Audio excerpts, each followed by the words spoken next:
L'école du dimanche avec Albert.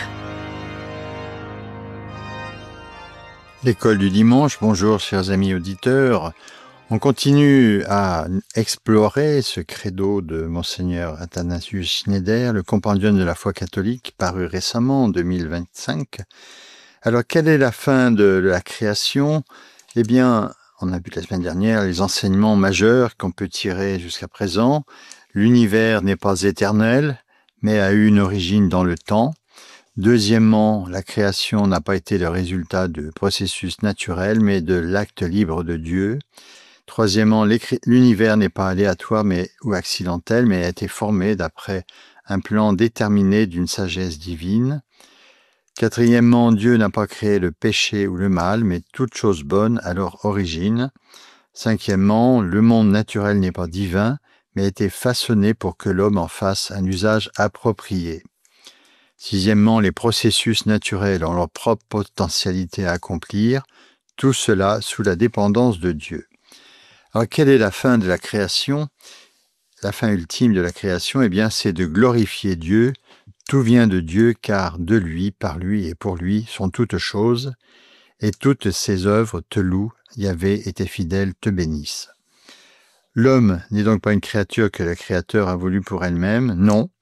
Bien que l'homme ne doive jamais être utilisé comme un simple moyen d'arriver à une fin, la notion que l'homme n'existe que pour lui-même est l'erreur autoréférentielle de l'anthropocentrisme dont la racine est la philosophie non chrétienne d'Emmanuel Kant, un auteur allemand du XVIIIe siècle, 1724-1804. Au contraire, les choses autres que lui, Dieu les veut en tant qu'elles sont ordonnées à sa bonté comme à leur fin, et la fin pour l'homme, c'est Dieu. Donc l'homme n'est pas une créature que la Créateur a voulu pour elle-même. Quel est donc l'ordre divin que nous trouvons inscrit dans la création ?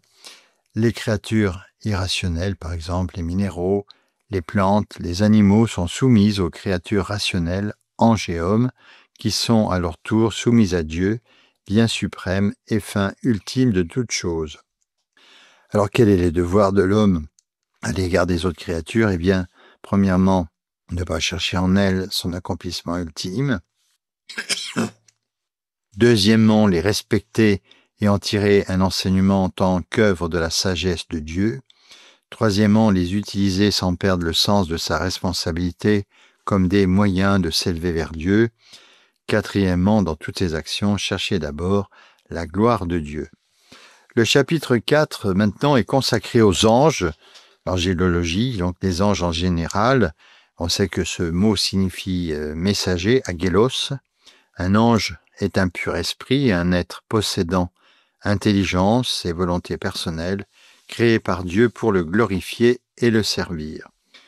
Les anges sont plus parfaits que les hommes, étant plus semblables à Dieu dans leur nature. Les anges sont plus parfaits que l'homme par leur intelligence, leur volonté et leur pouvoir sur la matière. Alors comment pouvons-nous savoir que les anges existent ? Eh bien, par la Sainte Écriture, l'enseignement de l'Église et l'histoire de tous les peuples. Alors pourquoi les anges sont-ils représentés avec des corps et des ailes, ou comme des enfants ou des jeunes gens ? Quoi qu'ils soient des esprits, ils peuvent apparaître sous forme corporelle et sont diversement représentés dans l'art. Les ailes symbolisent leur agilité, non limitée par l'espace physique et le temps, ainsi que leur empressement à faire la volonté de Dieu. L'apparence enfantine ou juvénile exprime leur innocence. Dans quel état les anges ont-ils été créés ? Eh bien, ils ont été créés dans un état d'innocence avec tout le bonheur propre à leur nature. Alors, Dieu avait-il voulu qu'ils demeurent dans cet état ? Non. Ils étaient destinés au bonheur surnaturel qui consiste à voir Dieu face à face pour toujours, au plus haut des cieux. Pour atteindre cette vision béatifique, ils ont été soumis à une épreuve. Le pouvoir leur fut donné de choisir une fois pour toutes, irrévocablement, pour ou contre Dieu. Tous les anges n'ont pas été victorieux dans cette épreuve. Au contraire, comme Lucifer, l'un des plus grands anges, refusa d'obéir à Dieu et selon l'opinion commune des théologiens, un tiers de l'armée céleste se joignit à sa révolte. Les anges rebelles furent alors chassés du ciel, comme notre Seigneur en témoigna. Je voyais Satan tombant du ciel comme la foudre, dans l'évangile de Saint Luc, chapitre 10, verset 18. Alors il y a aussi des bons anges. Ces bons anges sont ceux qui, par la grâce, ont surmonté l'épreuve et sont restés fidèles à Dieu. Comment ces bons anges ont-ils été récompensés ? Eh bien, ils ont été récompensés par le salut, c'est-à-dire la béatitude parfaite et éternelle du ciel, avec le bonheur de voir et de posséder Dieu pour toujours, sans aucune crainte de le perdre. Les anges ont reçu cette récompense par l'intermédiaire du Dieu homme, incarné Jésus-Christ, la source de toutes les grâces. Alors quel culte ces anges rendent-ils à Dieu ? Leur vie est un hymne perpétuel qui lui adresse de gloire, d'adoration, de louange et d'action de grâce. Leur nombre doit être très élevé. Les Écritures comptent des myriades et des myriades d'anges au service de Dieu. Ils se répartissent en 3 hiérarchies, de 3 cœurs chacun, les séraphins, les chérubins et trônes, les dominations, les vertus et les puissances, et troisièmement, les principautés, archanges et anges, ce que l'on nomme en partie dans la préface à la messe. Quels anges sont nommés dans les Saintes Écritures ? Eh bien, on se souvient qu'il y en a 3 très grands, Saint Michel, Saint Gabriel, Saint Raphaël. Est-ce qu'ils agissent toujours dans l'univers visible ? Oui. Ils ont des relations continuelles avec le monde, prenant part au gouvernement de la nature et exécutant les ordres de la providence de Dieu. Maintenant, qu'est-ce que c'est qu'un ange gardien ? Eh bien, un ange gardien, l'un des bons anges que Dieu assigne à chaque homme pour le protéger. Selon une tradition ecclésiastique vénérable, chaque diocèse, ville, nation a aussi un ange gardien, comme il est dit de la nation d'Israël. Ils accomplissent des bonnes œuvres pour nous, selon l'intention de la providence de Dieu. Premièrement, ils protègent notre corps, surtout avant que nous atteignions l'âge de raison. Deuxièmement, ils empêchent les démons de nous nuire. Troisièmement, nous inspirent de bonnes et saintes pensées. Quatrièmement, offrent nos prières à Dieu et joignent leurs prières aux nôtres. Cinquièmement, consolent les âmes du purgatoire et conduisent les âmes au ciel. Nous avons donc aussi des devoirs envers notre ange gardien. Nous devons avoir du respect pour sa présence. Deuxièmement, de la dévotion à cause de sa grande sollicitude pour nous. Troisièmement, une confiance en sa protection, mais sans présomption. Quatrièmement, une docilité à son illumination et à sa direction qui vient de Dieu, et je rajouterai, donc croire en sa présence et en son existence.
Il y a aussi des mauvais anges. On appelle ça Lucifer, le chef des anges rebelles, et maintenant appelé Satan, le diable, l'ennemi, le diviseur. Les autres sont généralement appelés démons. Le diable et les autres démons ne sont-ils que des représentations figuratives du mal? Eh bien, on doit dire non. Nous savons par la révélation et par la raison qu'ils sont des êtres réels et personnels, des esprits purs, invisibles, immuablement malveillants et constamment actifs dans notre monde déchu. Il est communément admis qu'un tiers des anges est tombé avec Lucifer. De sa queue, il entraînait le tiers des étoiles, comme l'écrit l'Apocalypse au chapitre 12, verset 4. Ces anges ont été coupables d'orgueil, car ils refusèrent de se soumettre à Dieu dans une obéissance aimante. Leur slogan, c'est « Non serviam, je ne servirai pas ». Ils furent punis de la façon suivante. Leurs esprits ont été obscurcis. Deuxièmement, ils furent exclus du ciel pour toujours. Troisièmement, ils furent condamnés au feu éternel de l'enfer. Alors, est-ce que les démons peuvent jamais se repentir et revenir à Dieu? Eh bien non. Étant des êtres purement spirituels, ils ont prévu toutes les conséquences de leur choix et ont fixé leur volonté dans le mal pour toujours. Est-ce que les démons peuvent quitter temporairement l'enfer? Eh bien oui. Jusqu'au jugement dernier, avec la permission de Dieu, ils peuvent errer à travers le monde, emportant avec eux la douleur de la punition. À proprement parler, cependant, les anges n'occupent pas l'espace physique, ils ne sont localisables ni dans un lieu matériel que par leur action. Ils maudissent Dieu, le blasphème, s'efforçant de le priver de l'adoration de ses créatures.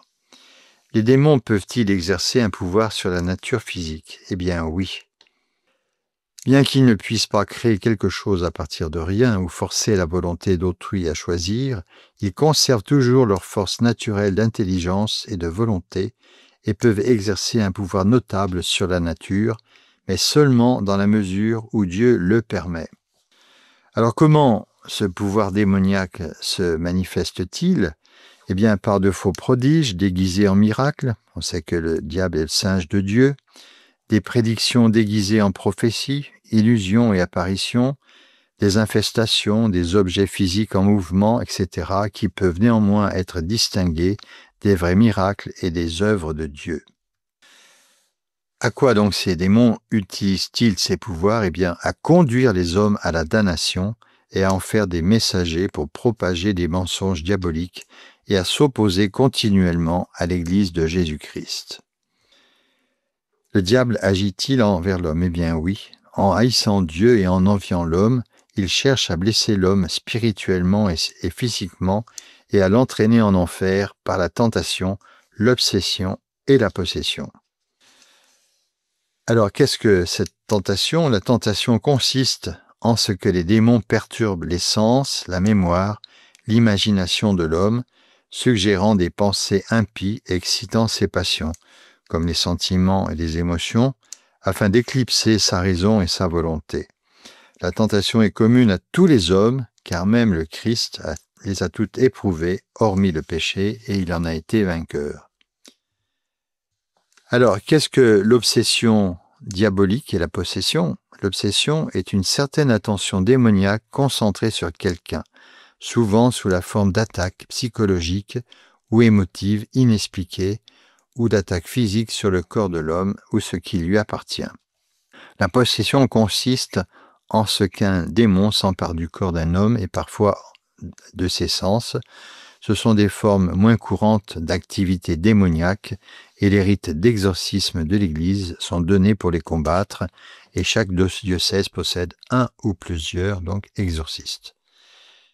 Donc, quel est le but ultime de la séduction des hommes par Satan? Eh bien, il veut que les hommes l'adorent à la place de Dieu. Il se fait Dieu.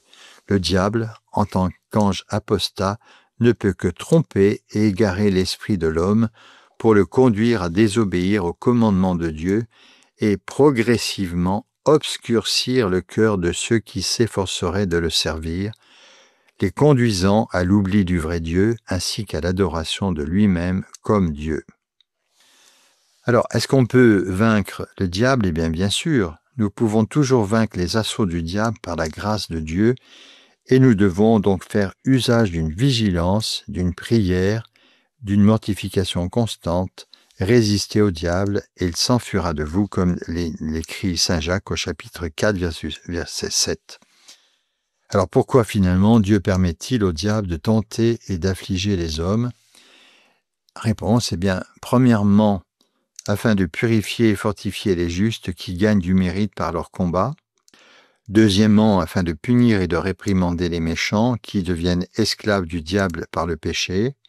Troisièmement, afin de tourmenter justement les démons dont les victoires fugaces sont toujours suivies des plus grandes défaites.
On continue à regarder donc ce catéchisme très intéressant de Monseigneur Athanasius Schneider.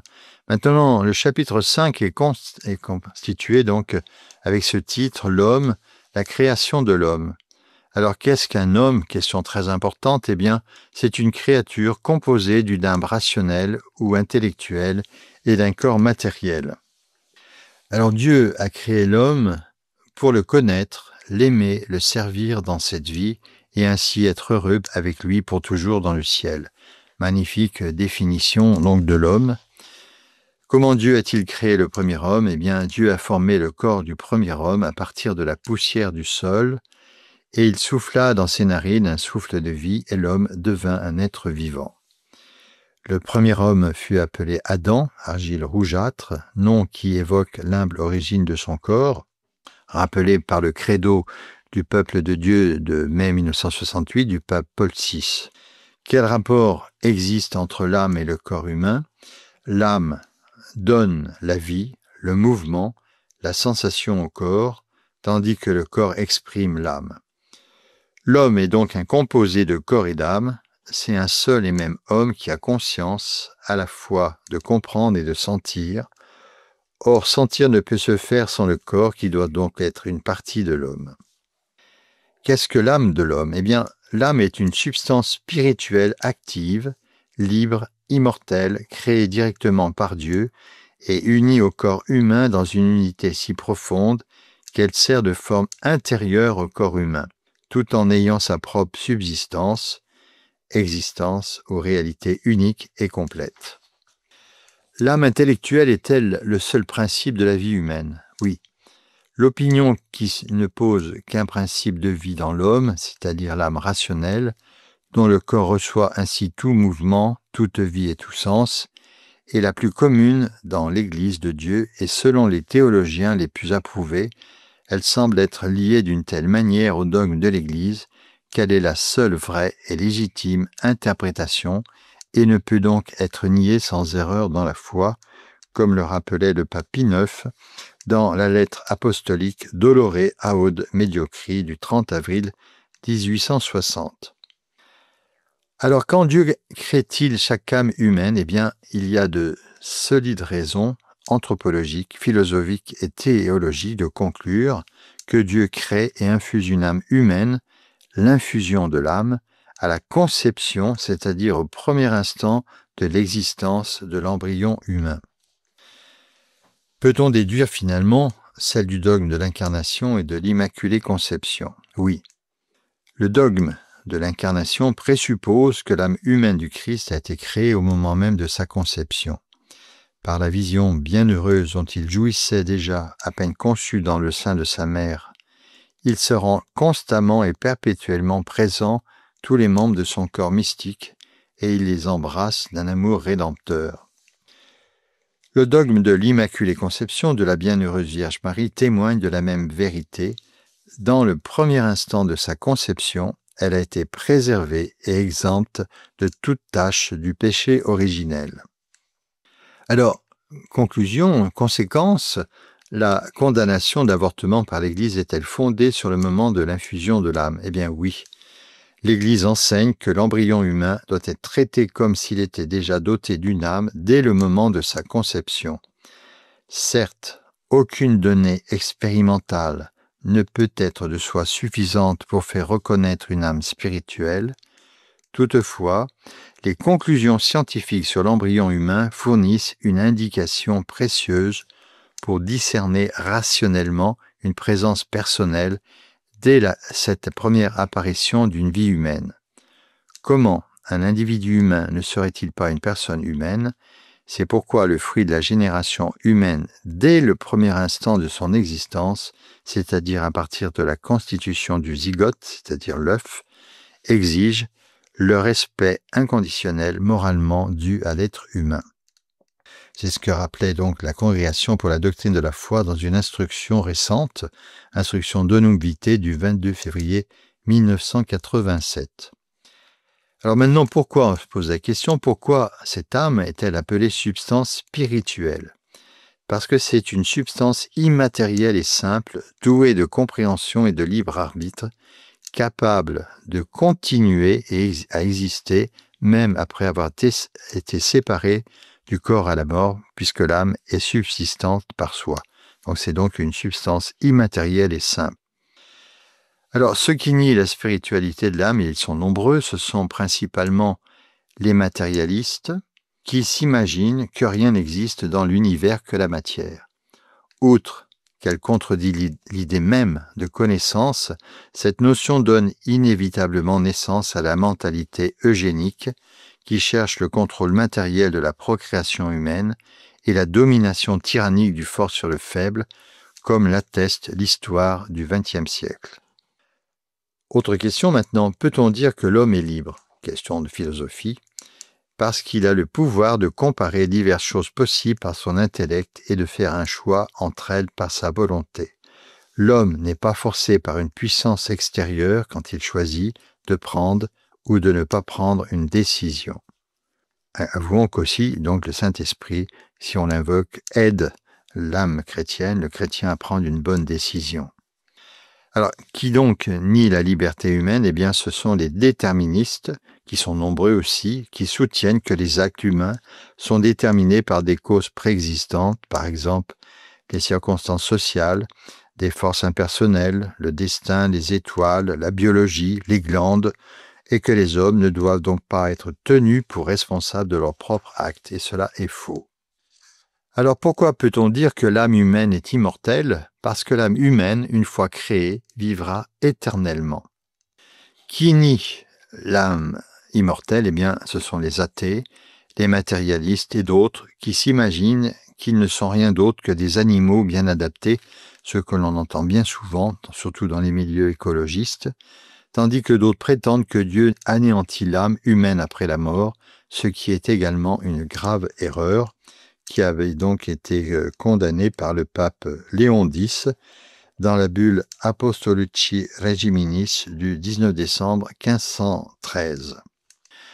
Tous les philosophes authentiques ont-ils maintenu la spiritualité, la liberté et l'immortalité de l'âme? Selon Monseigneur Schneider, oui, ce sont des vérités simples, prouvées par la raison et qui se trouvent dans l'histoire de presque tous les peuples. Alors maintenant, la création de la première femme, jetant un profond sommeil sur Adam, Dieu lui prit une côte à partir de laquelle il forma sa première femme. Quel est le nom de cette première femme? Eh bien, Adam lui donna le nom d'Ève, qui signifie la mère des vivants. Alors, on peut dire aussi que la formation du corps d'Ève est un miracle égal à la création d'Adam. Nous rappelons donc des choses qui sont connues de tous et qui ne font doute pour personne. Après avoir au 6e jour de la création formé l'homme du limon de la terre, Dieu voulut lui adjoindre une compagne qu'il tira merveilleusement du flanc de l'homme endormi. L'âme d'Ève a été créée directement par Dieu et infusée dans le corps prélevé sur la côte d'Adam. Alors pourquoi le corps d'Ève a-t-il été formé d'Adam de cette manière merveilleuse? Eh bien, afin de manifester l'ordre de Dieu, de montrer que l'homme et la femme partagent également la nature humaine et l'image de Dieu et de constituer une préfiguration mystique. Adam était la source de toute la race humaine, y compris sa femme Ève, tout comme le Christ, second Adam, l'est de l'Église, son épouse tirée de son côté, afin qu'il dormait, alors qu'il dormait du sommeil de la mort sur la croix. Très belle image, très belle comparaison. On continuera donc la semaine prochaine à nous instruire avec Monseigneur Schneider qui évite aucune question. On peut lui rendre un hommage et un remerciement. Bonne semaine à tous et que le nom du Seigneur soit béni. Au nom du Père, du Fils et du Saint-Esprit. Amen.